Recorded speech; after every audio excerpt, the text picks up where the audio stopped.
प्रकाश पुत्र बज किया गेट खोलो हेडमास्टर साहब आ गए।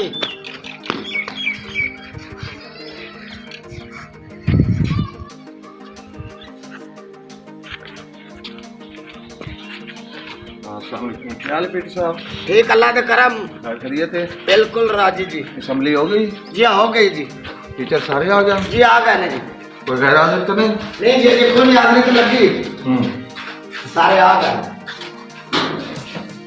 शाबाश ठीक है।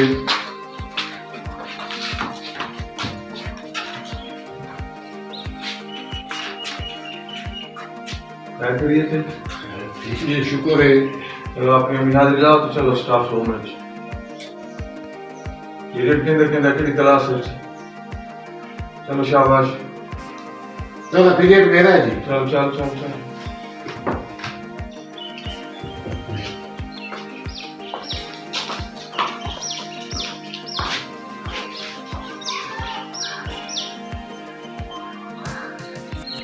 जल्दी करेगा आप, टाइम लेट हो गया। जी सर। चलो शाबाश।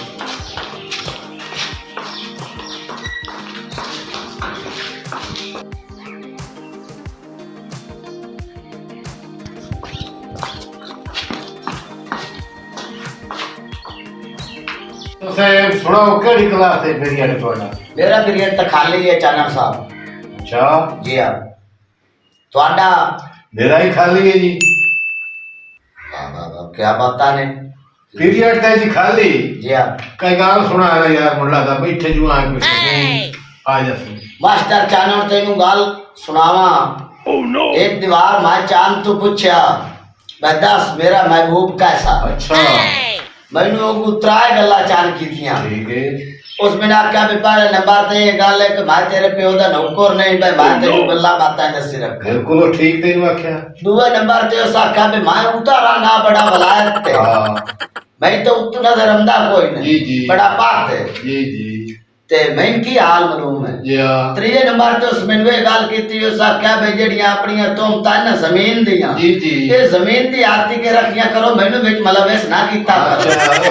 बिल्कुल ठीक बात है। तुम्हारा हक ही ऊपर बोलना। हम कह तुसी सुनाओ जी। मैं तो यार बड़ा परेशान हां। क्योंकि वजह से की वजह? मैं नर्स नाल शादी कर बैठा। हां नर्स नाल शादी कर बैठा। ये मैं तो का बड़ा परेशान। अल्लाह तो की बनया मोर मुल्क तो बड़ी शौक तो शादियां करदा है पढ़ियां लिखियां ना तो तू परेशान है। भाई मैं बड़ा परेशान हां जितने पे नाम मैं बाजी जी करके रखदा ना ओ को वलदा ही नहीं देती। हां हां बाजी जी जी जी। हां मैं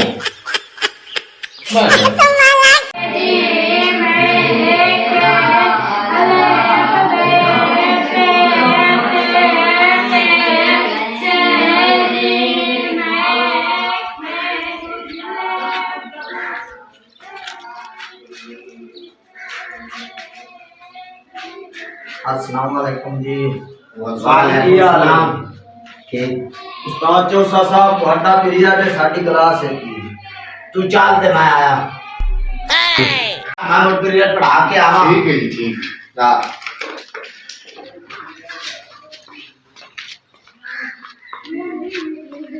अल्लाह बेटे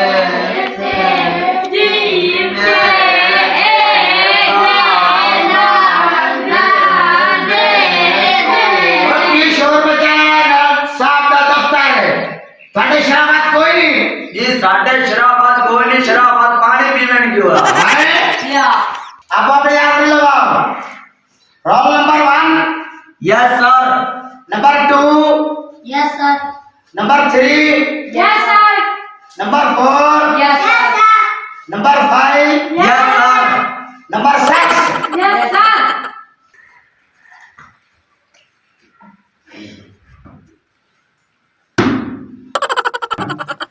ओए मैं तो ना कहे कि कुत्ते ते मजमून लिख के लाया दिखा के लिख के लाया मैंने। उस्ताद जी कुत्ते ते मजमून लिखने लगा ते कुत्ते मैनू वाट लाता है मैं यार तेरे का कुत्ते वाट लाया है मैं वाह आए ओ बेवकूफा मैं तेरा क्या इंग्लिश में सिलेक्ट कराया कि तो कुत्ते कुत्ते का लात रख देती। सॉरी साहब गिलास मेज तू ढक के टूट जावे उसकी आवाज क्यों होती है? उसने अम्मा की आवाज होती है कि तोड़ दे बे घरता जिसने तेरे दाद के आया ना मैं भी कर वे पेप्सी की वैसा हाँ जी दो मजमून में थोड़ू देता पिया ते तुसा घरू लेट के लाया ना ते जिस लेट के ना लाया अंदर ना उनमें मुर्गा बना देसा ठीक है सर तुसी मुर्गा बना रहे हो ते हरिया मिर्चा ते टमाटर मैं ला उसमें हां जी तेरे से सवाल है जी सर मुर्गी दे टंगा छोटियां क्यों होंदियां ओ इस वास्ते कि मुर्गी दे टंगा बढ़िया होंदियां ते अंडा जदों उन्हें देना टूट जाना शाबाश तेरे से सवाल है जी मां की पूछ आलू क्यों रहंदी है जी पूछो तो मां ਨੂੰ ਹਲਾ नहीं सकता हमेशा मां की पूछ आलू हलाना वेरी गुड पढ़ावन दा तरीका ਤੁਹਾਨੂੰ पसंद है जी बिल्कुल नहीं जेड़ा उस्ताद चाहनो है ना इंग्लिश वाला उस्ताद हां ओदा तरीका ਮੈਨੂੰ बड़ा पसंद है ओ किए ओ जिस वे क्लास साडी जंदा है ना ओ ਮੈਨੂੰ बजा करदा है हां जी हाँ पीटी साहब दोस्तों दाखिला जा रहे हैं तो क्लास का की पोजीशन है अच्छी है जी मेरी क्लास में इंशाल्लाह जड़ा है अच्छी पोजीशन ले सी जी हां सारे बच्चे ने दाखिला गल दे रही या किरण खारिज करना है नहीं ले टेस्ट ला रही टेस्ट देखो ना जी टेस्ट ला लेने हैं जी टेस्ट ला के ते जो अच्छे बच्चे हैं ना नंदा दाखला भेज दो हां बाकी खारिज कर जी बगैर मुखालिफ का हाँ चानन साहब जी जी मेरी क्लास का क्या हाल है ठीक जबरदस्त है जी मेरा बच्चा कोई भी ना अल्लाह के हुक्म नाल निकाल दिया सी अच्छा जी वेरी गुड शाबाश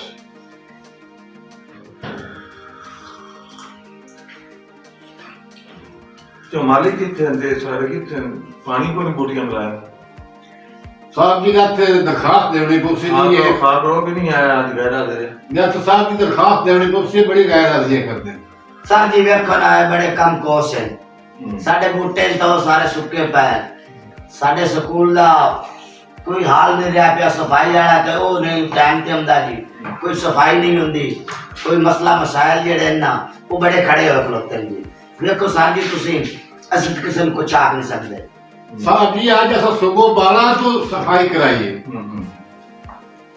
जो लाल पाम खराब आ ठीक कराया थे वो बिस्तरी कोई नहीं ਹੁੰਦਾ ਪਿਆ ਜੀ ਦਾ ਫੋਨ ਅੱਜ ਕੀ ਤੇਰਾ ਹੁਣ ਤੇ ਪਿਆ ਦਮੀ ਹੁੰਦੇ ਪਿਆ ਹੁਣ ਤੇ ਪਿਆ ਲੱਗ ਤੇ ਹੁੰਦੇ ਪਿਆ ਜੀ बस मैंने वादा किया कल आज ऐसे कि कल लोग पंप ठीक कर देसे आज तो पेपर तैयार करो टेस्ट लगाओ तेरे बच्चे बिल्कुल नाकाम है उन्होंने दाखिले नहीं करने ठीक है साहब जी ठीक हाँ उन्होंने खारिज करो मेरा रिजल्ट खराब नहीं आना चाहिए जी हुक्म साहब जी हुक्म ਦੀ ਤਮੀਨ ਉਸੇ इस बारी को जे उस्ताद दी क्लास का बच्चा फेल होया ना मैं थोड़े तबादले करा देता ਨਾ ਉਸੇ ਜੀ ਨਾ ਉਸੇ ਦਾ अल्लाह अल्लाह करम कर सी अल्लाह करम कर सी मैं क्या जवाब देना रिजल्ट बेइज्जती मेरी है का ठीक है जी ठीक है बच्चा बच्चा ऐसा निकारा था है कोई ना जी अल्लाह खैर कर से चंगा रिजल्ट हो फुल मेहनत ਕੀਤੀ ਹੈ ਜੀ ਬੱਚਿਆਂ ਤੇ ਸਭ ਫੁੱਲ ਪੂਰੀ लेकिन आपके लिए गेमा ना ठीक हाल है गेमा मेरी ठीक नहीं बस चल रही है नहीं गेमा कबड्डी वाले बच्चे ठीक है या कबड्डी वाले बच्चे ठीक नहीं जिले का टूर्नामेंट ही आया था ना जी बिल्कुल बिल्कुल असि हाजिर होना जी जिले का टूर्नामेंट आया खलोता जी ते मैं अपनी टीम नाल हाजिर होना जी कबड्डी की टीम चंगी है जी इंशाल्लाह कोई नवे मुंडे आए ने जी वेचो ते चंगे मुंडे ने ते चंगा और नहीं खेल का कोई आउटर पा लेंगे हैं नहीं नहीं अपने काम दे जैसे अल्लाह कर सके अच्छा तो रस्से आ रहे रसिया ये टीम बनानी पौनी है जी ते और टीम नवी ले लेंगे जी ते इंशाल्लाह असि रसिया मुकाबला भी कर सां रेसा जी बिल्कुल कर सां है साडियां गेमां एक साडे जिंदगी दा हिस्सा जी ते इंशाल्लाह असि सारियां गेमां हिस्सा लिसा जी खाली गोला जी बिल्कुल बिल्कुल क्यों जाम जी जी एक शोर है जी जेड़ा 15 फुट जा ऊंचा मरदा जी वाह जी वाह क्या बात है हुक्म दी फर्स्ट टॉक्सी होती क्या बात है क्या बात सही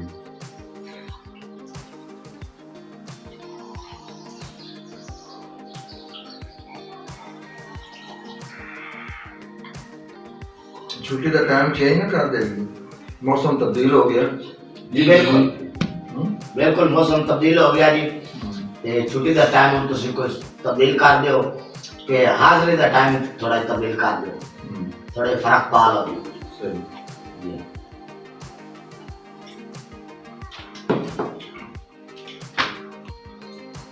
तफरीह का टाइम खत्म नहीं हुआ अभी हो गया जी आज बात चाह पी क्या के थे अपनी अपनी क्लास ना इम्तिहान से ते आ गए मेहनत ठीक है करो जी थोड़ी ठीक है ये कोरोना बच्चे ਦਾ पढ़ाना ਦਿੱਤਾ जी तो ਹੁਣ कोशिश ਅਸੀਂ फुल ਕੀਤੀ है जी हम मेहनत करो पिछली जी। कसर ही निकल जाएगा ठीक है ठीक है जी ठीक है इंशाल्लाह अल्लाह करम कर से जी पिछली भी ਅਸੀਂ कसर कर सा जी हां बच्चे साडे लायक ने फर्स्ट ऑप्शन इंशाल्लाह सही जी हराम की तनख्वाह का हुकूमत की लेंगे जिसे जी शाबाश शाबाश बहुत अच्छा जाना गुड टीचर है तो इंग्लिश तो ठीक पढ़ाना मुझे पता है बस जी बड़ियां दुआइयां जी बच्चे ही बड़े लायक हैं जी सर जी देखो ना ये ड्यूटियां अल्लाह पाक जिम्मे लाईयां जी हाँ ते लग गईयां ने ते ये इंग्लिश का मास्टर है चंगा जी जी ते मैं पंजाबी का चंगा मास्टर है हाँ इंशाल्लाह पंजाबी तो मैं बच्चों ने पीछे नहीं रहने देना जी सही ये साडी मां बोली ज़बान है जी पंजाबी हाँ जी ते मैं पूरी कोशिश कर रहा जी कि साडे बच्चे पंजाबी दे माहिर होवन ते जिथे जावे ने इन्हां नूं किसी किस्म की कोई तकलीफ ना हो शाबाश ठीक है जी हाँ। जी क्या बात है यार अल्लाह हाफ़िज़ ठीक है चलो चलो चलो क्लास में चलो शाबाश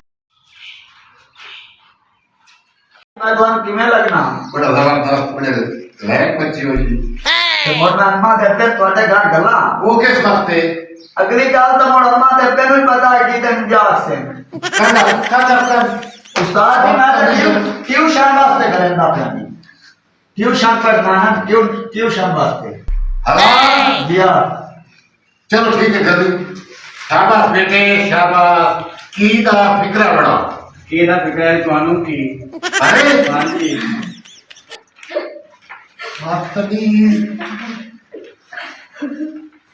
शी दा फिक्रा बनाओ जी शी दा फिक्रा ਉਸਤਾਦ ਜੀ ਸਰਦੀਆਂ ਦੇ ਵਿੱਚ ਨਿੱਕੇ ਬਾਲਾਂ ਦੇ ਕੀ ਨਿਕਲਦੇ ओ ते निके मेरा निके फैन दा फिक्रा बनाओ फैन दा ਫੈਨ ਦਾ ਫਿਕਰ ਹੈ ਉਸਤਾਦ ਜੀ ਨਾ ਦੇ ਨੂੰ ਆਰਾਮ ਨਾ ਰਾਤ ਨੂੰ ਚੈਨ ਯੂਨਸ ਫੈਨ